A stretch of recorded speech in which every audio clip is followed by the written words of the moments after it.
Welcome to a Star Citizen Roundtable here with our design team in Santa Monica. We are talking about everyone's favorite subject, controller balance, which has been an ongoing debate among Star Citizen backers since I think probably before the project existed. And you know, we try to reassure people it is an ongoing process. We are continuing to improve the controller balance to get towards our concept of you being able to play the game with whatever the hell you want. And today I'm joined by the people who are actually making that happen. Let's go around the table and introduce yourselves. All right. I'm Dan Tracy, lead technical designer here at Santa Monica. I'm Calix Renault, technical designer.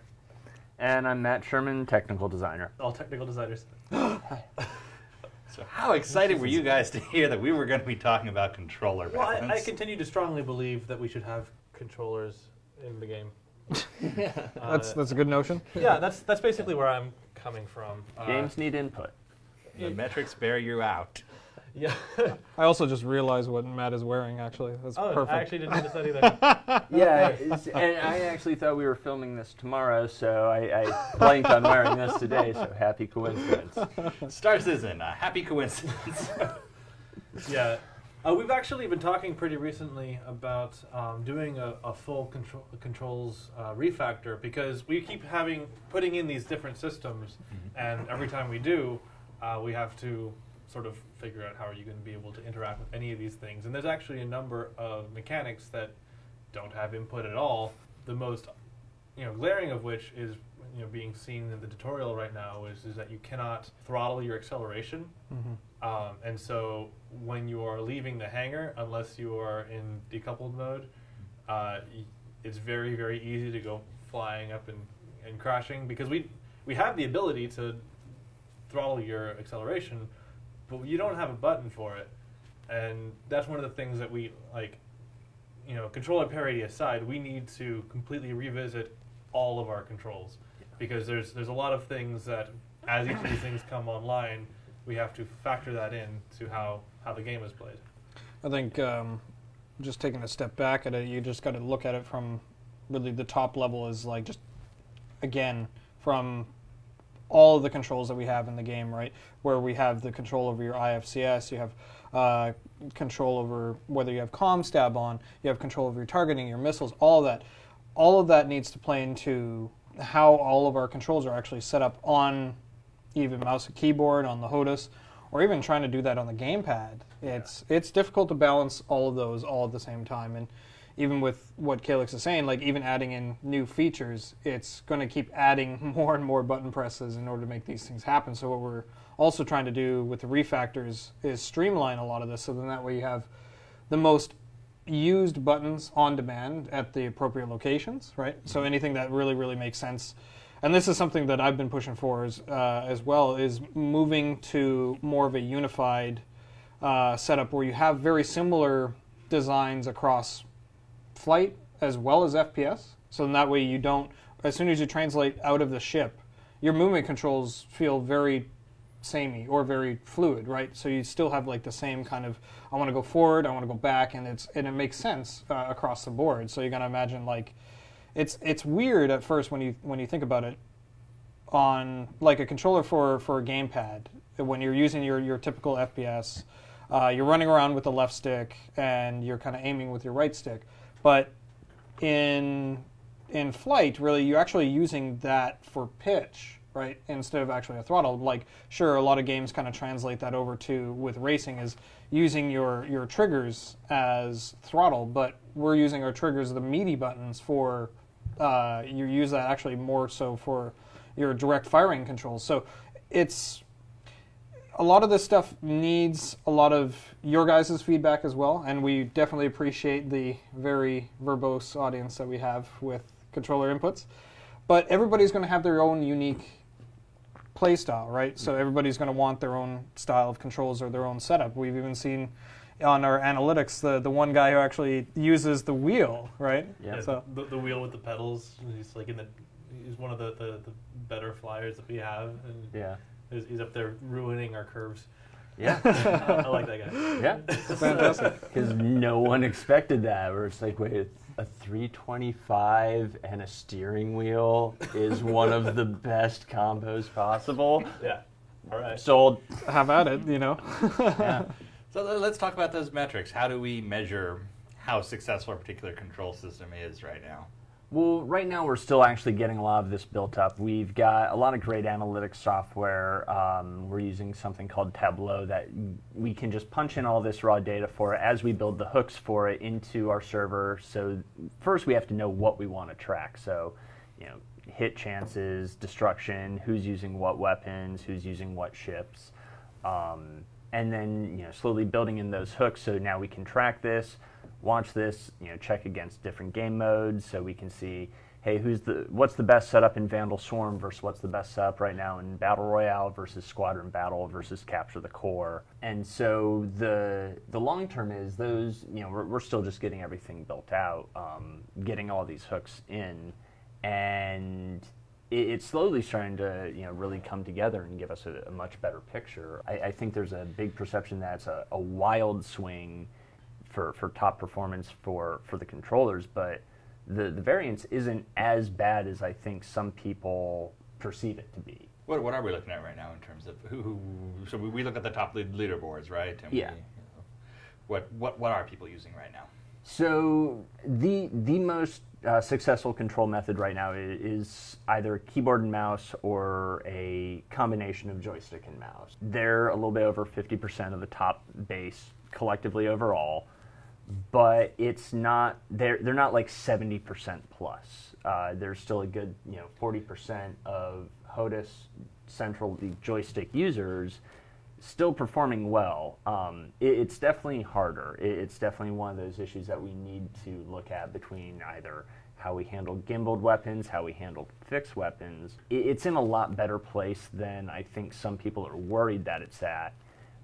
And just with time, more development, more iteration, it can only really get better. And as Calix mentioned, it's entirely possible that we're going to do a total revamp. So that the things everyone is holding on to right now, I know a lot of people who are diehard stick and rudder people are not happy about the mouse. They think it's too much like Freelancer. They don't like the gimbaled weapons. That's all things we will look at and reconsider in the future. Is that right? Yeah, well, a big part of it, I think, is to focus on making our core mechanics enjoyable for each of these input methods, and to make them enjoyable really on the face of them. I think that we have a lot of room for improvement in interaction with fixed weapons, period. Like, regardless of what your input scheme is, fixed weapons are not where they need to be.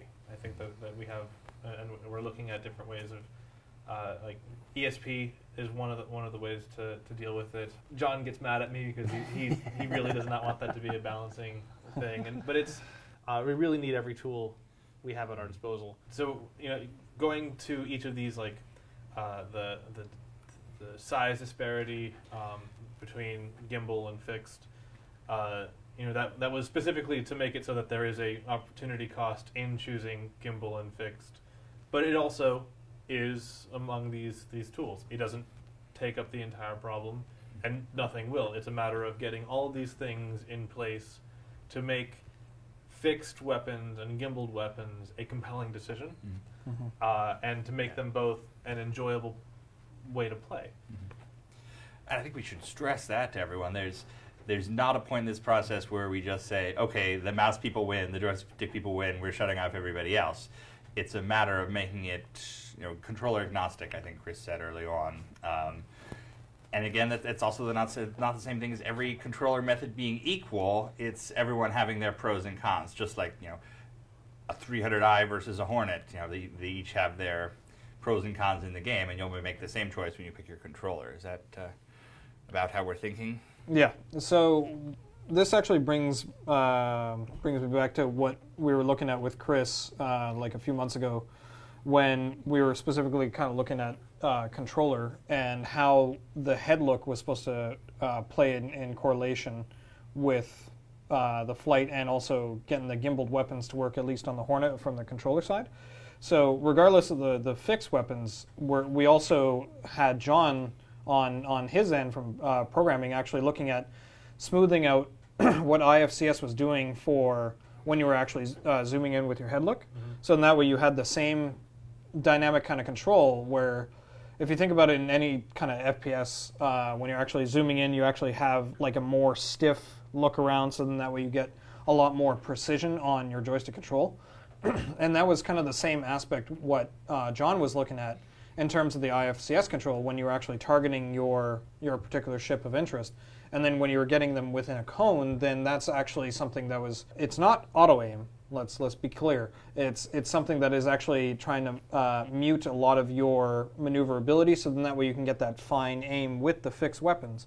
But in turn, that also helped out with the gimbaling of the turrets as well inside of headlook mode on the Hornet, because then we applied the same kind of methodology, and like you saw my prototype with that, being able to use that on the right stick, and when you're actually zooming in on that target, it ramped it down significantly depending on how fast you're actually doing your particular input. So tackling it from both ends, from programmatically and then even on our technical side, we're addressing the problems and trying to actually narrow that gap between the two modes, so then that way you have like your fixed weapons aren't completely overmatched by the gimbal weapons. The gimbal weapons definitely have their advantage, as they should, but they shouldn't be like overpowering to the point where they just completely decimate anybody else. Like for a while, everybody was flying equivalent to like Super Hornets and just wrecking everybody else only because they could aim and hit people. Yeah, and it's not just about flight, because the flight controls and the weapon controls are one thing, and then we have a whole host of HUD interactions that I think a lot of people haven't really gotten to touch too much, because while we're still building out the tutorial, we're still building out all the explanations for how you would use these things, but it's also really was built more with an eye towards multi-crew, where these are things that take quite a bit of time and effort to actually do, and so most people probably don't use them a lot yet. But I think that that's going to bring up this same question again when multi-crew is around, and you have somebody who could be focusing on just aiming and shooting, just doing your shields and your power management, and that just doing your radar play, all the scanning and the countermeasures and things like that. All that stuff comes back around with multi-crew, and now that that's coming up and we're putting all those things together, it's really an opportunity to see how wide a variety of gameplay can we really make, so that you can go as specialized as you want into any one thing, or be a generalist at the cost of that specialization. In whichever path you choose, there's the path you're not taking, and that's where multi-crew is going to let us be able to see how those things interact. So if anybody's looking towards the future where, I get the joystick and that allows me to be the best at everything, that's just never going to happen. Well, if they're the best at everything. Yeah, but they are innately physically superior on all fronts to another human being, maybe. If they're about as on par of another human being as all of us, it's not a guaranteed win, just like using a keyboard and mouse shouldn't be a guaranteed win, just like using Oculus Rift and voice attack shouldn't be a guaranteed win even to the point where combat isn't necessarily how you would win. Yeah. Right? At some point, we're going to be able to have our systems all together where stealth is going to be very viable. I'm working with Mark and John Pritchett on getting those systems elevated. You're going to have running away with jump points and quantum drive. That'll be a viable thing. Being cautious to begin with, never getting into the fight. Things like bringing a convoy of NPCs or a convoy of players to protect you. Like I see that one being on the forums immediately. Just the controller balance is fine as long as you don't get into a fight. Well, that's not what I mean. What I do mean is that we have a very narrow view of what the final game is. And so while we are absolutely constantly tuning and retuning for where it is now. We also need to retune for where it will be. Because Star Citizen is not about the dogfight in the end. It's you're going to be shipping and exploring, and we're looking at one tiny slice right now. Is what you mean. Yes. And we have to revisit this with every additional slice, because that it's going to be the whole game. This brings up an interesting point that I think we kind of missed out on, but especially with the HUD and the multi-crew, that brings up the notion that, and kind of what I was saying before, is the amount of controls needed to perform every single action. Really, like, the more and more that we go down this particular path, we're going to have to make this stuff very similar to the landing mode that you already have, is context sensitive. Yeah. So it is going to be in relevance to what you're doing at that particular time. If you're just basic navigation in like a hull series or whatever, you're going to be just plotting a course and then allowing your IFCS to slowly plod you along and turn you. And it's not going to be a dogfighting control. If you want to have that manual control, then you would probably have that set up specific inside of your HUD and then your controls to match that. So of course you would have like quick things like targeting, your weapon controls, your countermeasures, maybe some shields and maybe some power, but for the majority of that, you're not going to do like heat distribution or like a lot of the electronic warfare, because you're already in the fight. You don't care. You don't care about your cargo manifest. You care about who's shooting you. So with all of those... I care about your cargo manifest. Well, it's also separated. So it's not on the same vulnerable computer if you're getting hacked. That's true, and that's really it. So, like, if you're dedicating crew members to those certain particular tasks, then they could have those context-specific orientations. Yeah. Like, hey, you know, this is a valid reason why you would actually have a co-pilot to begin with, especially in the freelancers, and that way they would have all of these additional secondary tasks to be able to provide for that. Yeah. So in that way, if somebody is actually more skilled at, you know, power distribution, they could actually be assigned that particular role. And that was the idea that we were talking about a lot with UK designers, saying like, hey, with the multi-crew, here's a lot of the specific seating arrangements that we wanted to have for these particular ships. Constellation and Freelancer being like our first and front runners for those designs, and I'm sure we'll probably have a round table about that.